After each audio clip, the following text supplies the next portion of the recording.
오늘 나누는 말씀은 지난 금요일 제가 나누었던 말씀을 좀 연장해서 나누게 되는데, 원래는 금요일 날 설교로 준비했던 말씀이에요. 그런데 주일날 하는 게 좋겠다 생각이 돼서 원래 준비했던 시편 145편의 말씀은 다음 기회에 제가 말씀을 나눌 것이고, 오늘 이 말씀을 좀 더 나누면서 지난 말씀을 좀 마무리 짓고자 합니다. 엘리사가 누워있는 곳은 수넴 여인이 하나님의 사람을 위해 준비한 작은 방입니다. 겉으로 보면 작은 방 하나에 불과하지만 그 방에는 하나님을 향한 여인의 믿음과 경외심, 세심한 배려가 담겨 있습니다. 당시 북이스라엘은 아합이 왕이었고, 그의 죽음 이후에 계속해서 후계자들이 왕으로 세워지며 통치합니다. 우상 숭배가 만연하였고 여호와의 선지자들은 그다지 환영을 받지 못하는 시대였습니다. 권력자들에게 선지자는 불편한 존재였고 자신들의 체제를 흔드는 사람들로 여겨졌기 때문입니다. 그러나 수넴 여인은 달랐습니다. 사람들이 엘리사를 위험한 사람으로 보고 있을 때 그녀는 엘리사를 하나님의 거룩한 사람으로 고백합니다. 이처럼 믿음의 눈은 세상이 보지 못하는 것을 보게 하지요. 그랬기에 수넴 여인은 자신의 비용으로 작은 방을 마련하고 그 안에 침상을 두고 책상을 놓고 의자를 준비하고 촛대를 갖추었습니다. 하나님의 거룩한 사람이 그 방에서 편히 쉬고, 그 방에서 하나님의 말씀을 연구하고, 그 방에서 하나님과 교제하며 영적인 힘과 육체적인 평안을 얻을 수 있도록 세심하게 배려하여 그 방을 꾸미지요. 수넴 여인의 세심한 배려와 섬김에 엘리사도 감동합니다. 그 감동에 13절로 이렇게 말하고 있지요. 내가 이같이 우리를 위하여 세심한 배려를 하는도다. 내가 나를 위해 이 방을 준비하는 것은 세심한 배려다라고 이야기해요. 여러분, 이 세심한 배려라는 이 단어는 원문 히브리어를 보면 동사와 명사가 합쳐져 있는 단어예요. 이 동사와 명사가 거의 동일한 의미를 갖고 있는데, 이 세심한이라는 동사는 하라드라는 단어이고, 그 다음에 배려라는 이 명사는 하라다라는 단어예요. 떨림, 또 두려움, 놀람, 진동, 명사로, 또 동사로 이야기하면 떨리다, 진동하다, 놀라다, 두려워하다, 이렇게 이야기가 되겠지요. 즉 하나님을 경외하는 마음으로 상대의 필요를 먼저 살피고 정성을 다해 섬기는 그 상태를 세심한 배려라고 말하고 있는 거예요. 하라드 하라다라는 히브리 말로 표현하고 있는 것이죠. 이 하라드 하라다라는 이 말을 통해 이 수넴 여인이 엘리사를 어떻게 섬기고 있는지를 우리가 알 수 있습니다. 이 수넴 여인은 엘리사를 섬김에 있어서 한 사람으로 섬기고 있는 것이 아니라 하나님으로 섬기듯, 하나님을 섬기듯 그렇게 엘리사를 섬기고 있는 것입니다. 그거의 감동을 지금 엘리사가 받고 13절 중반부에서 이렇게 말합니다.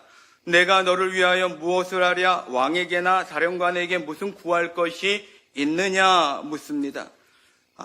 수넴 여인의 필요를 묻는 것이지요. 혹이라도 생활에 부족함이 있다면 내가 채워줄게 말하는 것입니다. 필요하다면 자신의 친분을 동원해서 왕에게, 선지자에게 말해보겠다. 내 도움을 내가 채워주겠다라고 이야기합니다. 현실적으로 도움을 줄 수 있는 최고의 말이에요.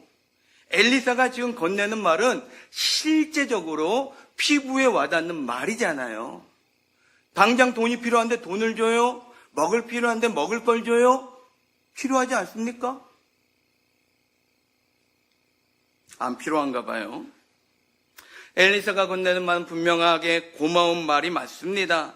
그런데 생각해보면 참 의외예요. 우리 김 목사님이나 저한테 누군가 와서 성도가 상담하고 필요를 구하면 뭐라고 얘기할까요? 돈을 줄까요? 먹을 걸 막 사줄까요? 아니요. 기도하지요. 하나님이 은혜 주실 거예요. 이렇게 얘기한단 말이에요. 이거에 반하여 엘리사는 실제적인 도움을 주고 있지만 신앙 안에서 보면 의외라는 거예요. 하나님에게 은혜를 구합시다, 긍휼을 구합시다, 하나님이 도와주실 거예요 라고 말하는 게 먼저인 것 같은데, 왕에게 사령관에게 도움을 구해주겠다라고 말하는 것, 이거 너무나도 일반적이지 않다는 것이죠. 물론 성경을 보더라도 하나님 각 시대마다 사람을 세우고 그들을 통해 일하십니다. 출애굽의 역사 속에서 모세를 사용하셨고 통일 왕국을 이루고 다윗에게 맡겨 다스리게 하지요. 바벨론 포로에서 귀환하도록 하시기 위해서 이방의 왕 고레스를 또 세워 활용하시기도 해요. 물론 시기적절하게 사회의 제도와 또 권세를 통해 하나님은 자기 백성을 돌보시고 보호해 가십니다. 그러게 잠언 기자도 말하기를 여호와께서 온갖 것을 그 쓰임에 적당하게 만드셨다라고 말하며 심지어 악인도 악한 날에 적당하게 지으셨다라고 말합니다. 그러므로 부와 명예, 세상의 권세와 권력과 세상 사람들의 영향력을 동원하고 그걸 힘입어 도움받는 것, 부정적인 것 아니라는 거예요. 그럼에도 불구하고 지금 엘리사가 의도적으로 이 13절 말씀을 통해서 왕에게, 선지자 사령관에게 도움을 구하겠다라고 말하고 있는 것입니다. 우리에게 더 깊은 신앙의 교훈을 전해주고자 의도적으로 우리가 생각하고 있는 신앙적 용어, 하나님께 구합시다, 여호와께 구합시다, 이 말보다 세상의 힘을 먼저 말하고 있는 것입니다. 13절 말씀 다시 한번 읽어보실까요? 같이 읽습니다. 13절 말씀, 엘리사가 자기 사환에게 이르되 너는 그에게 이르라, 내가 너를 위하여 무엇을 하랴? 왕에게나 사령관에게 무슨 구할 것이 있느냐 하니 여인이 이르되 나는 내 백성 중에 거주하나이다 하니라. 엘리사는 분명 하나님의 사람입니다. 그러나 당시에 엘리사는 막강한 영향력을 갖고 있었습니다. 소위 시제말로 방귀 낀 사람이었어요. 그는 사밧의 아들로 12결의소를 앞세워 밭을 갈 정도로 부유한 자였습니다. 그에 비하여 그의 스승이었던 엘리야는요, 디셉 출신으로 가난한 선지자예요. 성경을 읽어보면 엘리야가 한때는 까마귀가 물어다주는 고기와 빵을 먹고 시냇가의 물을 마시면서 겨우겨우 연면해 갑니다. 그와 달리 엘리사는 부리던 소 2마리를 잡아 요리하여 백성들에게 나눠줄 정도로 마음도 넓고 형편도 좋았습니다. 스승과 제자 그들은 출신부터 성분이 분명히 달랐습니다. 그 둘의 영향력도 북이스라엘 왕권 앞에 현저했습니다. 엘리야는요, 왕에게 쫓김당했어요. 반면에 엘리사는요, 왕이 찾아와 그의 의견을 구합니다. 그러기에 엘리사는 단순한 선지자가 아니었어요. 왕이 전쟁을 치르러 나갈 때마다 왕은 직접 엘리사를 찾아 고견을 묻고 그의 고견은 사령관들에게 즉시 전달되어 군대의 전략이 되고 전쟁을 치르는 전술이 됩니다. 그러므로 여인에게 편의를 봐주겠다, 내가 왕에게 사령관에게 말해보겠다라고 이야기하는 이 엘리사의 말은 허풍도 아니고요, 빈말도 아니었습니다. 충분히 왕에게, 사령관에게 도움을 구할 그런 능력이 그에게 있었다는 것이지요. 당시 왕의 추천이나 사령관의 도움은요, 막대한 힘이었어요. 세금의 감면을 받는다던가 혹은 재산이나 토지나 이 모든 것들을 보호받거나 생활의 보장이 되는 힘이었다는 것이에요.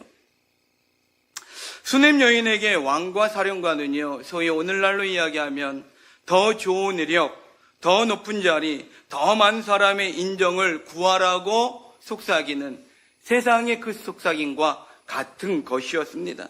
세상에서 권력을 쥐고 성공하고 안전을 보장받고 출세를 보장받는 기회가 지금 수넴 여인에게 다가왔다는 것이에요. 그러게 생각해 보면 엘리사의 이 제안은요, 이 여인의 마음을 흔드는 말이기도 합니다. 그러나 수넴 여인이 왕에게도 사령관에게도 구하지 않겠다라고 말합니다. 더불어 도리어 말하기를 나에게는 부족함이 없다라고 말하지요. 나는 내 백성 가운데 거주하나이다. 아무런 염려 없이 어려움 없이 살고 있다라고 강하게 어필하는 것입니다. 이 말이 여러분, 권력을, 쉼을 통해 너를 도와주겠다 하는 말과 비교할 때 어떻게 느껴지십니까? 참, 이 여자 현실을 모르고 있구나. 지금 사는 것보다 더 풍성한 삶을 보장받을 텐데 라는 생각 안 드세요? 별로 안 드시나 보다. 그런 권력들을 맛보지 못했습니까? 수넴 여인이 엘리사의 제안을 거절하는 것은 단순히 사람의 도움이 필요 없다라고 말하고 있는 것이 아닙니다. 그녀는 하나님을 경외하는 자에게 부족함이 없다라는 믿음의 고백을 하고 있는 것이에요. 여호와는 나의 목자시니 내게 부족함이 없다, 그 얘기하는 거예요. 시편 34편에서 여호와를 경외하고 경유하는 자에게는 부족함이 없다, 그 얘기를 하고 있는 거예요. 어거스틴이 이런 이야기를 합니다. 고백록이라는 책에서 제1권 1장에서 나오는 유명한 문장인데, 주님, 당신은 당신을 위해 지으셨습니다. 우리의 마음은 당신 안에서 안식하기까지 쉼이 없습니다. 주님은 우리를 당신을 위해 지으셨습니다. 우리의 마음은 당신 안에서 안식하기까지 쉼이 없습니다. 어거스틴이 이야기하는 것은 아무리 인간이 성공과 재물과 명예와 쾌락을 얻더라도 그것으로 근본적인 만족을 이루지 못한다는 거예요. 왜? 인간이 하나님과 관계하도록 하나님이 만드셨기에 하나님과의 교제를 통해서만, 하나님이 채워주심을 통해서만 만족할 수 있다, 그 얘기하는 거예요. 지금 이 수넴 여인이 그 이야기하는 거예요. 내가 내 백성 중에 거주하나이다. 나는 부족함이 없습니다. 여호와께서 내게 채워주시고 여호와를 경외하는 내 심령 가운데 은혜 주시기에 나는 부족하지 않습니다라고 고백하고 있는 것이지요. 오늘 본문의 핵심이 여기에 있는 거예요. 왕과 사령관 막강한 영향력을 소유했더라도 그들이 행하는 일에는 한계가 있고 그들이 채워주는 것은 온전하지 않다는 거지요. 여전히 부족함을 갖고 있다라고 성경은 우리에게 교훈해 줍니다. 그러기에 수넴 여인의 이야기가 여기서 끝나지 않아요. 14절로 쭉 이어지고 17절에서 비로소 완성되는 것을 보게 됩니다. 사람의 제안을 거절한 수넴 여인, 하나님께서 그냥 지나치지 않습니다. 여인의 경건한 만족, 자족하는 삶 속에 그 크신 하나님의 은혜를 채워주십니다. 하나님께서 엘리사의 마음속에 감동을 주시고 생각하게 하십니다. 14절 말씀이에요. 엘리사가 이르되 그러면 그를 위하여 무엇을 할까? 끝난 게 아니에요. 다시금 엘리사의 마음속에 하나님 주시는 감동이 있어요. 그러면 그를 위하여 무엇을 할까? 상왕 게하시가 말합니다. 이 여인은 아들이 없고 그 남편은 늙었나이다. 게하시가 지금 수넴 여인의 가정의 형편을 보고하고 있는 것이 아니지요. 이 여인의 삶의 빈자리, 그의 삶 속에 여전히 남아있는 공허함, 그것 이야기하는 거예요. 이 여인이 말은 안 했지만 그것 게하시를 통해서 하나님께서 끄집어내고 있는 것이지요. 여러분, 수넴 여인에게는 재산은 있었지만 후사가 없었습니다. 성공은 있었지만 미래가 없어요. 풍요는 있었지만 생명이 없습니다. 사람들은 겉만 보고 그 여인은 부유하다, 믿음에 부유하다라고 말할 수는 있었지만 여전히 그 여인도 마음의 아픔을 갖고 있더라는 거예요. 그러나 그 여인의 빈 자리, 그 여인의 아픔을 하나님은 아셔요.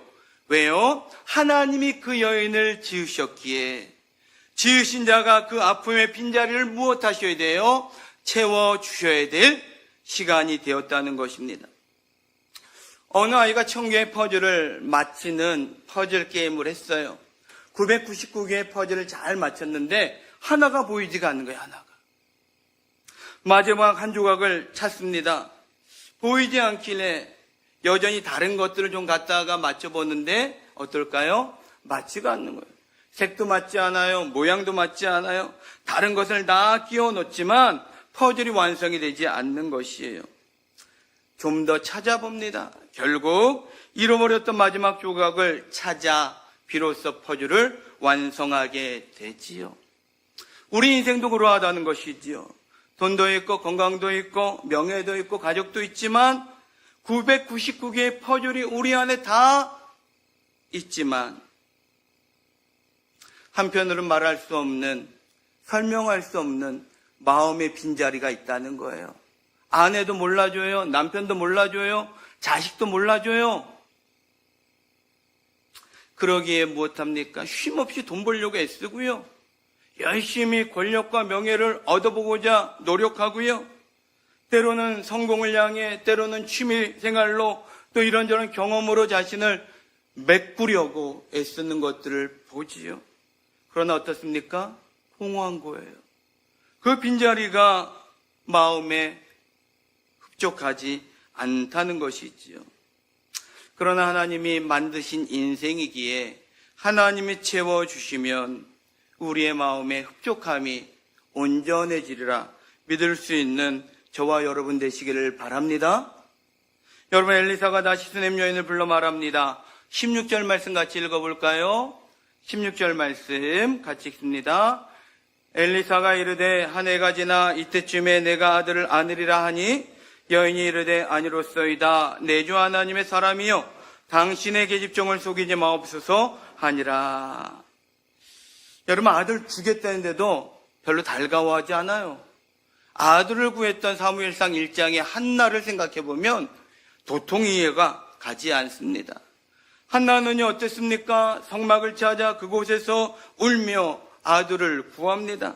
특별한 자리, 특별한 기도의 시간, 특별한 하나님과의 만남을 구하고 결국 하나님의 응답을 받아요. 그런데요, 수넴 여인은 아들을 품에 안겨주겠다라고 하나님의 사람이 말함에도 불구하고 별로 기뻐하지 않아요. 소망하지 않는 것 같습니다. 그렇다 하여 아이 낳는 것을 포기했다, 체념했다라고 볼 수 없어요. 수넴 여인은 아들을 구한 대신에 하나님의 사람들을 섬기고 돌보는 그 일 가운데 마음을 쏟아부으며 자신의 빈자를 무엇합니까? 채워가고 있는 것이죠. 마음의 아픔과 고통과 슬픔과 애환을 다스리고 있는 것입니다. 선지자를 위해 작은 방을 준비하고 그 방을 매일같이 돌아보면서 무엇했을까요? 그 방에서 기도했을 거예요. 무엇했을까요? 그 방을 청소하면서 하나님 한 번이라도 더 생각했을 거예요. 안 그럴까요? 왜 우리가 안 그럴 거라고 생각할까요? 왜 그걸 못 느낄까요?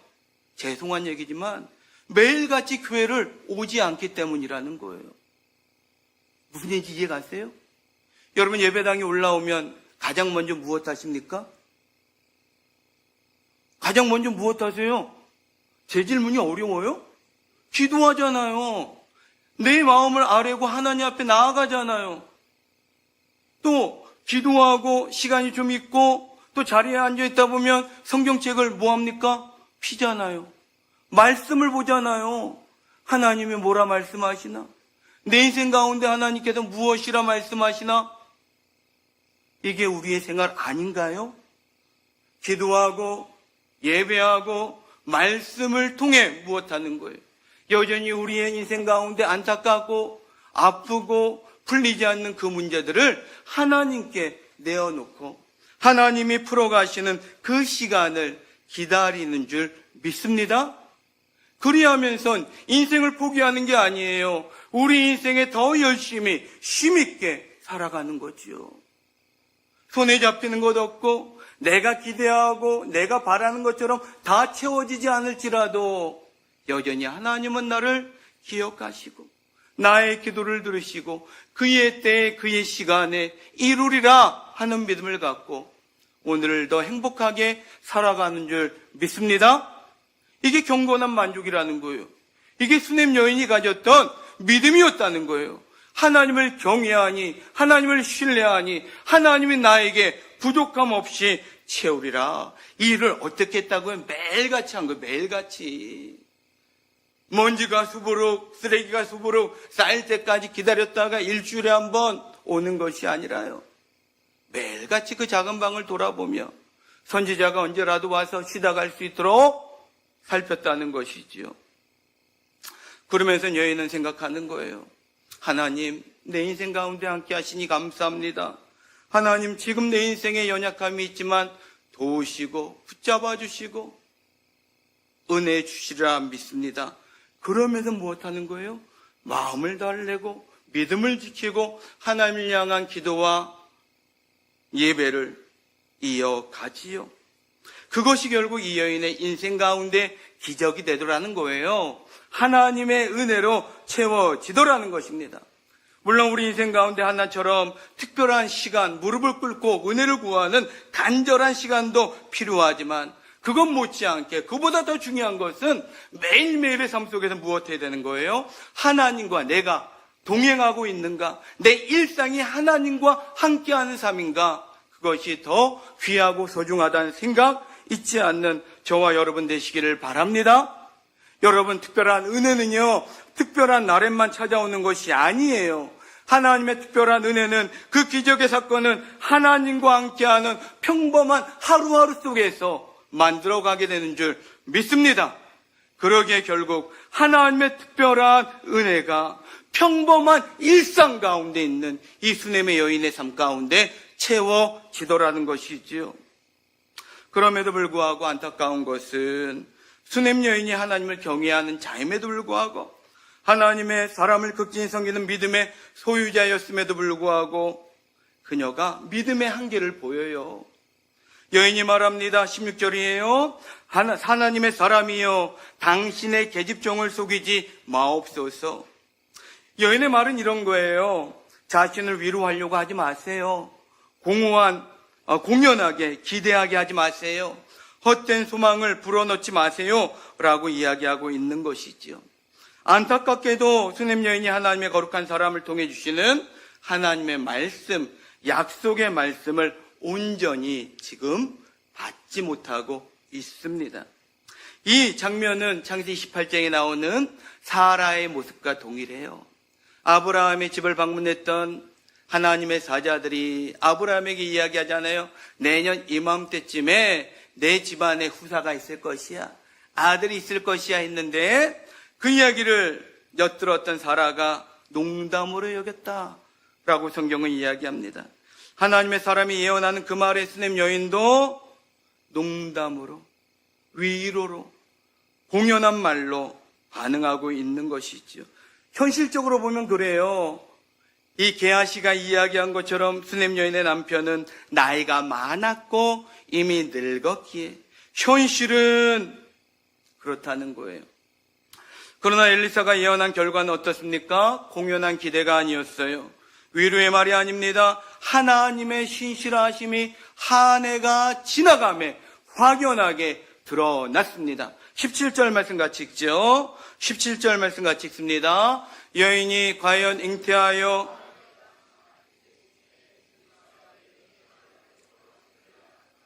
한 해가 지나 여인에게 아들이 낳았다 이야기입니다. 한 해가 지나 이때쯤에 선지자가 예언한 그 시간에 그때에 하나님의 약속의 말씀이 성취 된 줄 믿습니다. 여러분, 이걸 한자성어로 뭐라 그럴까요? 과숙체락이라고 이야기해요. 오이가 익으면 꼭지가 어떻게 돼요? 떨어지면서 오이도 떨어지잖아요. 하나님의 약속이 실현되는 것이지요. 그러기에 본문의 교훈은 인간의 도움을 거절하는 수냄 여인이 아니라는 거예요. 인간의 도움보다 더 크신 하나님의 은혜를 보라는 것입니다. 세상의 권세와 하나님의 능력을 선명하게 대비하고 있는 것입니다. 이제 말씀을 정리합니다. 성경 기자는 왕이 줄 수 있는 것과 하나님만이 주실 수 있는 것을 분명하게 보여줍니다. 엘리사는 먼저 자신이 할 수 있는 가장 실제적이고 현실적인 최선의 방법을 제안합니다. 그러나 여인의 진정한 필요는 세상이 채워줄 수 없는 것이지요. 오직 하나님만이 채워주실 수 있고 하나님께서 그녀의 태 속에 생명을 불어 넣으실 수 있는 것이지요. 잠시 왕은 그 지위와 권력으로 재물도 주고 특권도 줄 수는 있겠지만 생명은 줄 수 없다는 것입니다. 하나님께서 채우시기 전까지 여전히 수냄 여인의 빈자리는 비어 있을 수밖에 없다는 것이지요. 그 빈자리를 세심하게 살피시는 하나님께서 아들을 주심으로 채워주십니다. 평범한 일상 속에서 하나님이 주신 그 삶에 대해 감사하며 믿음으로 하루하루를 살아갔던 그 여인에게 하나님께서 특별한 은혜를 허락하신 줄 믿습니다. 우리 각자에게도 살펴보면 말 못하는 그런 속사정이 있지 않습니까? 내 마음에 빈자리가 있다는 것이 있지요. 그것은 세상이 채워줄 수 없는 빈자리일 것입니다. 그럼에도 하나님은 내 삶의 가장 깊은 곳, 그 빈자리를 알고 계십니다. 우리 인생의 문제를 알고 계시다는 거예요. 세상은 수많은 조각을 줄 수 있지만 그러나 그 마지막 한 조각은 하나님만이 주실 수 있는 줄 믿습니다. 하나님께서 채우셔야 우리 인생의 마지막 그 한 조각이 채워지고 우리 인생도 완성되는 것을 믿습니다. 그러기에 내게도 수냄 여인처럼 하나님께서 가장 선한 때 가장 좋은 방법으로 가장 완전한 은혜로 내 마음의 깊은 곳을 채워주시리라 믿을 수 있는 저와 여러분 되시기를 바랍니다. 이 소망을 갖고 이 믿음을 갖고 살아갈 수 있는 우리가 되기를 바랍니다. 여러분 옆에 분하고 한번 이렇게 고백해 볼까요? 한번 얼굴 보고 눈 마주치면서 고백합니다. 오직 하나님만이 내 인생의 빈자리를 채우시며 하나님께서 내 인생을 완성하십니다. 할렐루야. 다시 한번 합시다. 하나님께서 당신의 빈자리를 채우십니다. 당신의 인생을 곧 완성하실 것입니다. 할렐루야. 이러한 믿음을 갖고 오늘을 살아갈 때 우리 안에 하나님 경외하는 마음이 더 깊어질 것이고 우리 인생을 채워가신 하나님의 그 은혜로 부족함 없다라고 고백하게 되는 줄 믿습니다. 내 삶의 가장 깊은 곳, 그곳 하나님이 아세요. 지금 풀리지 않고 지금 여전히 막혀있는 듯 보지만 분명히 하나님께서 풀어주실 줄 믿습니다. 이 놀라운 은혜를 경험하기 위해서 오늘을 하나님과 동행하는 저와 여러분 되시는 은혜가 있기를 주님의 이름으로 축원합니다.